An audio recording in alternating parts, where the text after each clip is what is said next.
So I got a great recording today, a great freaking recording, and I'm very excited about it. I got it between me and Diana, and I noticed on my last recording, I was saying sister a lot, and I don't know why. I was like kind of afraid to say my sister's name.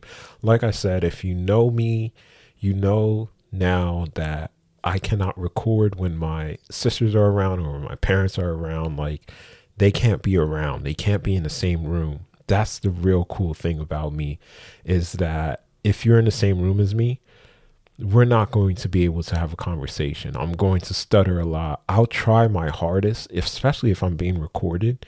I'll try my hardest to uh, put into the conversation, to put some input into the conversation. But other than that, I'm not going to be able to, because I have trouble grasping words and everything. So we were talking, right? And we were talking about expenses and how much you should save per month. So I started off the recording like this. I was like, so I have a question for you, D, and I want you to answer as honestly as possible. And I want you to also think about real life situation when you answer these questions. So asked her two questions. The first question was, if you're given $500 a month and you're saving $100 a month, and let's say you're given a pay increase of $200, there is no change in your expenses. Would you save more, less, or the same amount of money, and why? And then the second question was, now let's say you were making $500 and you were still saving $100. You are given a pay cut of $100, so your expenses don't change, and you are now only making $400 a month. Would you save more, less, or the same amount?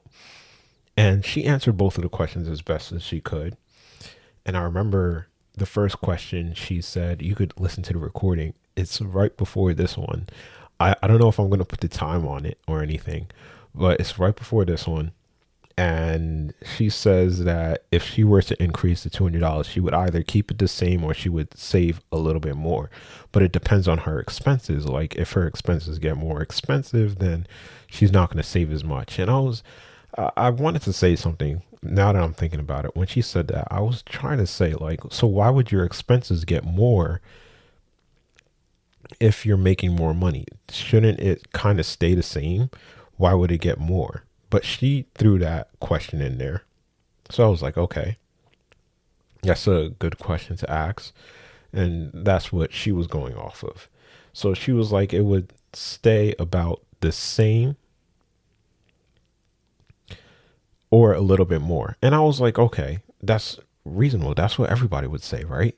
Like, you make a little bit of extra money, so you're going to save a little bit of extra. It might be $20, it might be $50. It's just whatever you can save. For one person, it's more than the other person. You know what I mean? Typically for like girls, for example, people are going to get mad about this. I feel like they are less able to save than other people. I'm not going to say men, but girls typically spend a lot more, and they're because they have a lot more expenses than men do. Like, they have to take care of the way they look and everything. Now, if a male were to do the same thing, they would come about around like the same cost, just a little bit less. But if you were to do everything that a girl did, you would be running around with much less money and you would be saving much less. So I asked her the second question, and then she said, well, I would try to save the same amount. And I was like, all right, cool. And so we got those questions down, and that was your answer. And she was like, why are you asking these questions? Like, what's going on? And I was like, all right, fine. I'll tell you why I was asking those questions, because I was about to be out. I was about to ask those questions and be like, all right, I'm done. Like, I'm not going to ask you anything else. I'm going to be out. But I told her, I was like, oh, okay. So it's because Belinda said something. Belinda said that since I'm making less money, that I should start saving more money because I'm making less money. And I told her that, and she was like, okay, well, we gotta see where she's coming from. And so we got into a whole conversation about that, and we talked about like living expenses and stuff like that, and what about our daily expense. And we got into an argument about podcasting, and I started getting really passionate about it because I was like, there's some things that you aren't sure about, but you talk about it as if you are sure about it. So I had a couple of points that came up into my head, probably just one point. I'm only thinking one point. When I say couple of points, bro, I'm just lying. I can't think of that many points at once. Hopefully, I remember the one point that I'm talking about. But one point what I was coming at was she she went to college, right? Both of my sisters went to college, and I was like, "Well, how much did you spend during your college days?" She's like, "Well, I was spending like very little money. Like, I think it's very possible for a person to live with $9,000 a year." So I was like, "Okay, how is that possible?" And she started explaining herself, and then I thought of this. I was like, how much money were you spending to stay at that college that you were at? Because I was talking about how we were all children at one time. Everybody was a child at one time. Everybody didn't spend money at one point, but you still had expenses.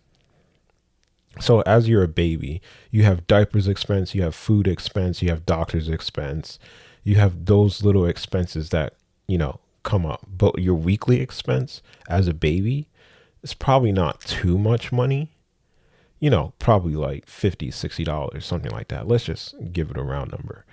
Um, so when you go into like elementary school and middle school and high school, you're still not spending that much. But as you get older, it becomes apparent that you're spending more and more money. You're becoming more independent. You're becoming a person. Now you're able to discern what you want in life. And now these expenses start to add up. It starts to become something. And that's what I was trying to put in her head. And then I was like, if you think about it, from high school to a college student, how much money did you start spending? And then she was like, well, if you, and I told her this, I was like, think about it like this. I didn't have money for a very long time. So I'm 30 years old right now. I got disability when I was basically 30 years old. I got diagnosed with schizophrenia at 22 years old, but I was having problems since I was 20. So I quit my job around 20 years old. So I've been working off of pounds, and with those pounds, I would have like $50 a week to spend. And that's about it. Everything else I spent on weed, and then my credit cards paid for my rent. So I'm paying $600, $650 a month in rent, and I'm paying $2,300 a month of weed. So it was like $2,300 to $4,600 because I would either get a pound or I would get 2 pounds in a month. And that's how much it would cost. And that's how much money I was reoccurring. So I would spend 2,300 and I would make 2,300, then I would spend 2,300, make 2,300. So I just had a rolling credit with weed at that point. So if I needed any cash at any point in time, that's where I got it from. And, I got it from weed. It was like, you need $20 here. Okay, here's $20. You need $30. But who was paying for my food and everything? Like if I were to go to Dan's house, for example, he would pay for the food. And if I was, the only time I paid for food was when I was at home and on a Friday night, for example. Like, not even for example, for a fact.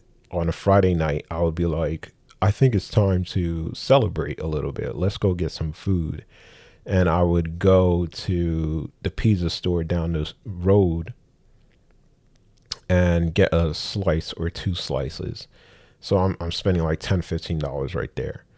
Um, that was like once a week. Every other time I would eat at home, and all I would eat is like a bowl of rice. And my parents gave me a bag of rice, and that's what I was using. And other than that, I was stealing food from my roommate. It was really, really freaking bad. So that's how I was living, stealing food, freaking buying once a week. Whenever I was with my friend, he would pay for it. And I was like, I knew that that was a terrible way to live. Like looking back at it now, I'm like, yo, that was absolutely terrible. I know that that was terrible, but that's how I was living. And I was telling my sister that you're basically going to have me living the same way, but with a little bit more money. So she was like, where was I going with this? I forgot where I was going with this. I knew that I was spending a little bit. I was spending only a little bit of money. And I was telling her how did she live through college? And then she was like, I think I was spending around like $10,000. So I think it's possible to live with $10,000. And I was like, all right, startup costs. That's where we were at. And I was like, all right, cool. What about your startup costs? And she's like, what are you talking about, startup costs? I'm like, how much did it cost for you to start your life in college, for example? Let's first do college. So I was like, college, how much did it start off? And she was like, I wasn't spending much money. The most I was spending was like $10,000 a year. And I was like, all right, you were hanging out with your friends and everything, right? And you went out and you did extracurricular activities and you went to the movies and stuff like that. She's like, yeah, yeah, yeah. And then I was like, all right, cool. But how much did it cost to go to that college? And that's where she got stumped. She was like, well, how does that count? And I was like, of course it counts. Of course that freaking counts. That is what you paid. That's what you started paying immediately after you got out of high school. You started spending mad money. You started spending so much money that it's not even freaking funny. Like right now, you're still paying back that money and you're like 33 years old and you're paying back that money. So she's like, all right, fine. I spent a lot of money. And I was like, yeah, you did. But she didn't want to really admit it. And we were talking about podcasting. And she was saying how she was like, I think you have enough stuff for podcasting, don't you? And I was like, why do you think I do? And she's like, no, I think you bought enough stuff. I think you've done the whole nine. I think you're good enough. You don't need to buy anything else. You should start saving more money now. And I was like, why do you assume that I have everything that I need? What makes you think that I have everything that I need? And she's like, it kind of looks like you have a lot of stuff. So I think that you should start backing down. And I knew I wasn't going to win this argument with her. She has her mind set. She's like, I see what you buy. And from my diagnosis, I think that you are spending too much money. And I think that you spent enough money. And I don't have any headway in that because I was trying to say, like, how can you compare the two when you haven't done it yourself? So like when she went to college, for example, she dropped how much? Hundreds, almost $100,000 just to go to college. And that's what she was spending at 18 years old. 18 years old, you start spending $100,000.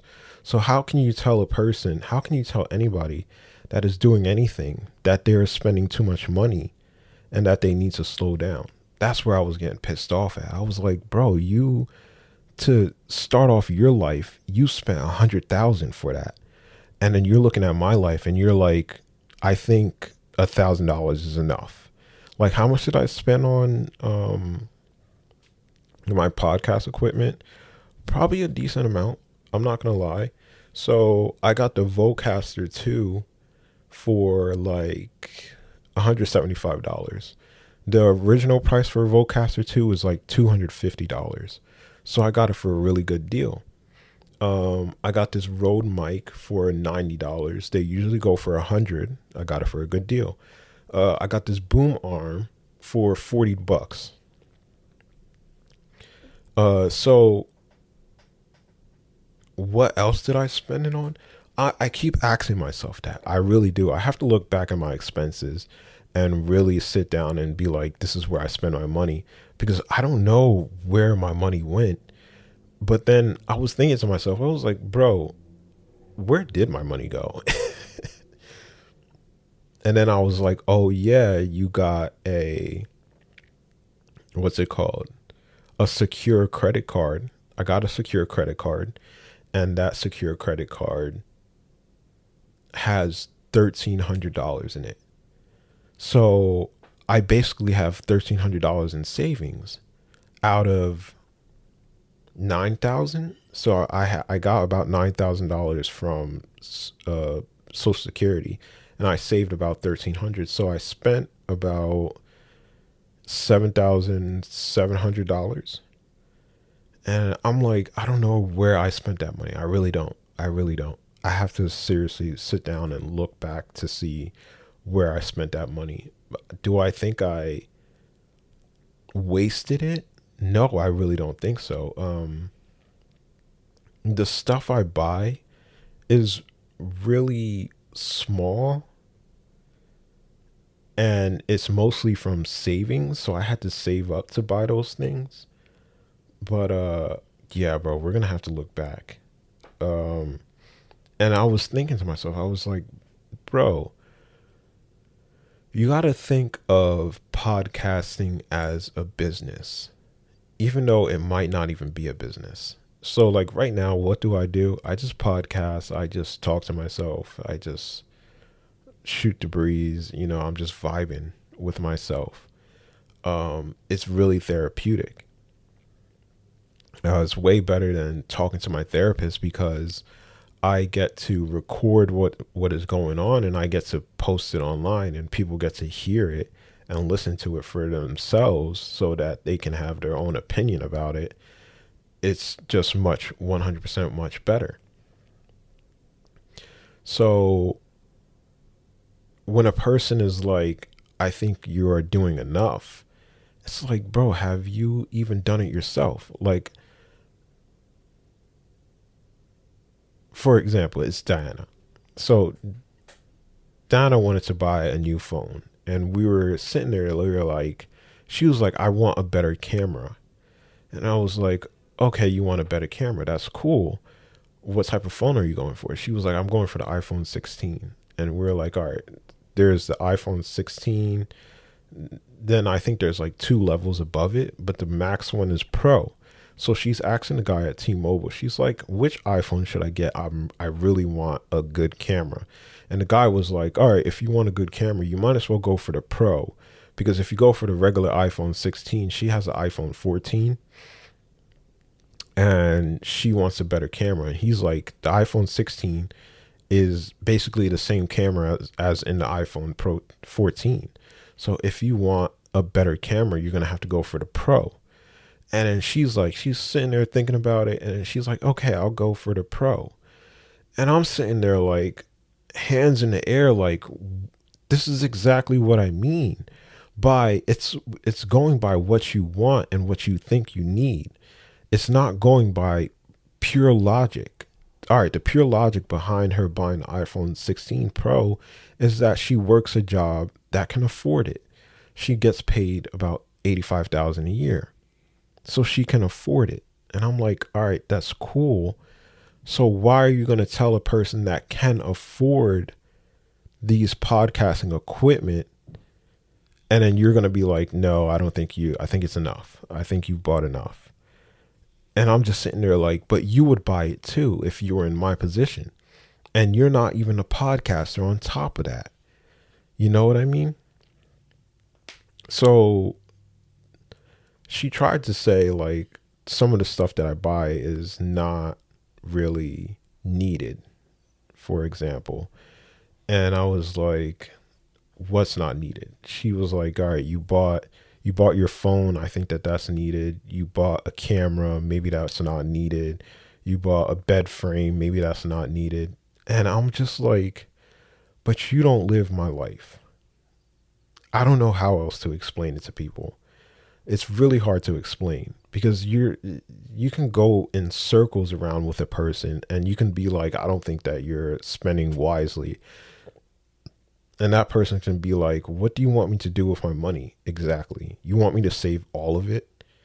You just want me to save all of it and hoard it? You want me to become a hoarder? And it's like, no, it's not becoming a hoarder. You're saving money. So if it's money, it doesn't really matter. You can save it. And it's like, when I save the money, what am I going to do with it? And then they have no freaking answer. It's like, what exactly am I going to do with that money that I'm hoarding? What do you want me to do with it? You want me to save it until I'm old and can't move? I don't get it. It makes no sense. Until I'm old and I cannot move. Until I go senile? Is that how long you want me to hold on to it for? What exactly am I holding on to this money for? That's where I get angry. Because I'm like, yo, it doesn't really make sense for you to be holding on to that money. Like, do you invest that money? Like, I have $1,300 invested in a secured credit card because if you are good for a whole year, like if you don't miss any payments, if you don't do any late payments or anything like that, they give you back the $1,300. But if you do get a late payment, they keep the $1,300, and then that is just your credit card. So it's either you can double your money, or or your money stays the same. I have to make sure that I get on top of those payments. That's what I'm thinking about right now. That shit just kind of scared me because, all right, either you invest the money, and I also invested in stocks. For example, I have $400 worth of stocks, and I have absolutely no idea what to do with stocks. So I just leave it there and I let it go up and down, up and down. You know how the market goes. I bought a stock in Amazon, and then I also bought a stock in Nvidia. I think that's what it's called. Nvidia, yeah. When they dropped to like 120, now it's like $180. I made $60. So that is about around $400 or $300. So at any point in time, I have about like $300 to $400 that I can touch, because all I have to do is take it out of the stock market. And then I have $1,300 that I can't touch. That's something that I invest. I understand investments. That's the way I look at money. It's like, if I invest it, then fine, that makes sense to me. But to keep it around just for shits and giggles doesn't make sense to me. And we were talking about my parents, and I was like, this is what I said. I was like, listen, if you're so concerned about me, right? You're concerned about how much money I'm saving and how much money I have. Why aren't you investing in me? You know what I mean? Like, if you are concerned about your child, for example, you're concerned about that child. You're like, I don't know how my child is going to fare in the future. The thing that you do is that you invest into stock portfolio or something like that, or a 401k or something like that, and then you start to save for that child, wouldn't you start to save for that person that you're so concerned about, especially if it's your brother or something like that? Because I was like, if I was in your position and I was so concerned about how much you were making, I would put my money where my mouth is and just start investing in you. I would be like, all right, so we're not going to take away money from your daily spendings because it's about your mental health. And people don't understand that. Like, people don't get that. They don't get it. And it's hard for that person to get as well, because it's like, what do you want me to do? Do you want me to just sit here all day and just let my mind go to mush or something like that? Like, what do you want me to do? Do you want me to go out? Do you want me to go out with my friends? I don't get it, because it takes money to do all that stuff. So that's what I asked her. I was like, why don't you invest in me? And then she didn't really have an answer. She was like, well, I don't know. And then I was like, how did our parents do it?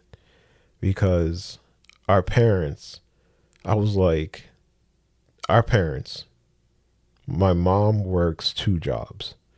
So she makes about $50,000 herself, working 2 jobs, by the way. This is not working just 1 job. This is working 2 jobs. She makes about 50,000. My dad works 1 job. He makes about 30,000. And then I threw in about $10,000 for the business that they have. So they make about like 90,000. And I was asking her, I was like, all right, our parents make about $90,000 together. And you make about $85,000. Why are you having so much trouble on your own when they succeeded with 3 children? And she didn't really have an answer for that. Like, I was sitting there asking questions after question that she didn't really have an answer for, but she just went back on her, oh, I'm right. You got to see it this way.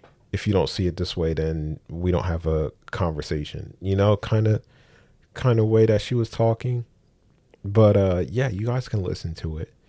You can hear the conversation. It's raw. I don't know what to call these things. I want to start. I keep changing up the freaking names, bro. I'm like, bro, I don't know what the fuck to name this shit. But I'm gonna call it raw. And it's just us talking, going back and forth, and me getting mad a bunch of times, and she's saying like, well, you got to see it this way. You got to see it this way. And we got down to, we concluded, I was like, so do you think, I asked her, I was like, Belinda keeps saying that $9,000 is a lot of money. And I'm just like, if $9,000 is a lot of money, why don't you do it? And then I asked her that, and she was like, that's when we were talking about the college thing. She was like, well, 15 years ago, like 10, 11 years ago, maybe, she said, maybe. But right now, she said, no, absolutely not. She can't do it. And I was like, okay, thank you. There we go. We came to a conclusion, because that's what I'm being told. I'm being told that it's a lot of money and that you're able to do it. And I'm pushing back, and I'm saying, no, I'm not able to do it. Like, yes, I'm able to save money, but my argument sounds so out of character. Like, it doesn't sound really good. It always sounds bad. I'm just saying, like, I was like, I didn't have a lot of money for a very long time, meaning that everything that I wanted to buy, now I'm starting to buy those things. That's basically how I'm seeing it right now. And of course that argument wasn't good enough. She was like, well, why are you going to do that? And that's where I got the startup costs and stuff like that. And the conversation sounds much better when you listen to it. It's a much better conversation. But yeah, I'm enjoying this road mic, bro. But you do have to kind of like sit still for it. You know what I mean? Like you can't move around. And you know what? That's actually perfect for me because if I start moving around, I start to forget what I'm saying and stuff like that. Like you can even hear me struggling back there because I was like, bro, what did I just say? And I'm going to get something for that. That's another $150. But I am going to get my expenses so that I know what I'm talking about because I keep forgetting. I'm like, what did I spend my money on? How much did I spend? Because I just remember my big purchases, like $175. Doesn't sound like a lot, but it's a lot for me. Um, I'm looking around as we speak right now. And do I see anything? No, bro, I don't see anything. I haven't spent a lot of money. I don't think I spent a lot of money. But apparently I did. According to my bank account, I spent a lot of money because all I have is like $300 in savings and $200 in my checkings. Not really not good. Really not freaking good. But that was my conversation that I had. And I that's that's the main points that I wanted to say. Like you don't live that person's life. Why do you get to dictate how they live it? You know what I mean? That's my big question. Do you think that you're able to dictate how another person lives if you've never lived their life? You don't know how they spend money. You don't know what they invest in. Like I'm a kid that used to pay $2,300 a month for weed. Just for weed. Nothing else. It's not crazy. But yeah. All right. Peace out.